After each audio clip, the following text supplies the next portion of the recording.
For your transmitter, you're going to need 3 AAA batteries. Open up the back panel, insert the batteries as indicated, and close the panel.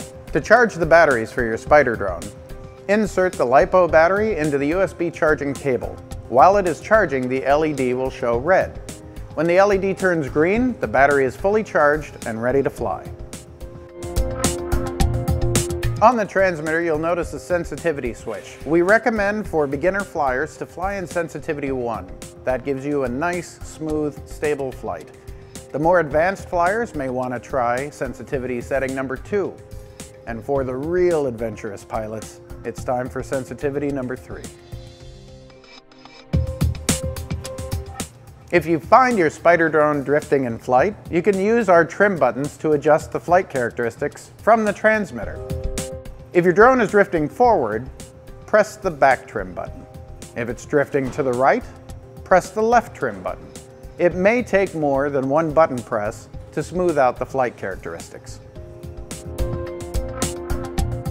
Here's a few advanced features on the Spider drone. If you need to clear the trim settings that you've entered before, you can clear them by holding down the right trim button and the counterclockwise yaw trim button simultaneously for a second. You will hear a tone when this is completed. To enable or disable the audio coming from the transmitter, you'll want to hold down both of the yaw trim buttons and the power for 3 seconds. You will hear an audible tone when that's complete. Once that is done, power cycle your transmitter, and you will find the new settings have taken effect. If you need to replace a damaged propeller on your Spider drone, flip it over and look at the propeller.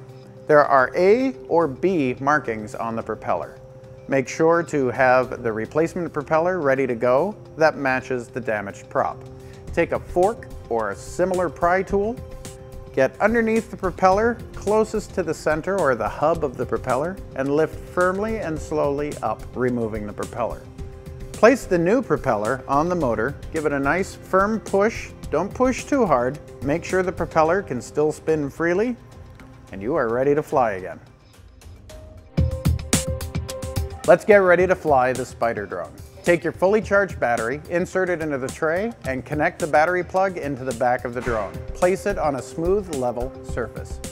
Turn on your transmitter, and you will hear the following audible prompt. Welcome back, Spider-Man. The lights on the drone will start flashing, and the transmitter and the drone will begin to pair. Once pairing is complete, the LEDs will become solid, and you will hear the following message. Spider drone is now operational. When you hear that, your drone is ready to fly. As soon as your transmitter and drone are paired, auto mode will be the default flight mode. With auto mode, you can hit the auto takeoff and land button, and your drone will lift into the air a couple of feet and hold its position. In auto mode, if you apply an up or a down movement to the throttle stick, that will adjust its altitude. It will either raise or lower depending on the movement of your throttle stick. The beauty of auto mode allows you to basically fly the Spider drone with just one stick flight. It will hold your altitude, and you can move the drone forward and back and left and right with your right thumbstick. If you need to turn left or right, you can do that as well with the left thumbstick, or what we call the yaw stick. Now, if you'd like to start in manual mode, hit the mode selection button. You'll see the LED indicator change from auto to manual. Now, just increase your throttle stick, bring that up, and you're in the air. The difference between manual and auto is auto mode will fight to hold an altitude for you. Manual mode, it's completely up to you. You're the pilot. And don't worry, you can change back and forth between these modes at any given time. At any given time, doesn't matter if you're in the air or if you haven't even taken off yet, you can hit the mode button to switch between auto and manual mode. The difference here with manual mode is you have more of a direct input with the throttle. So it's not going to fight to hold its altitude.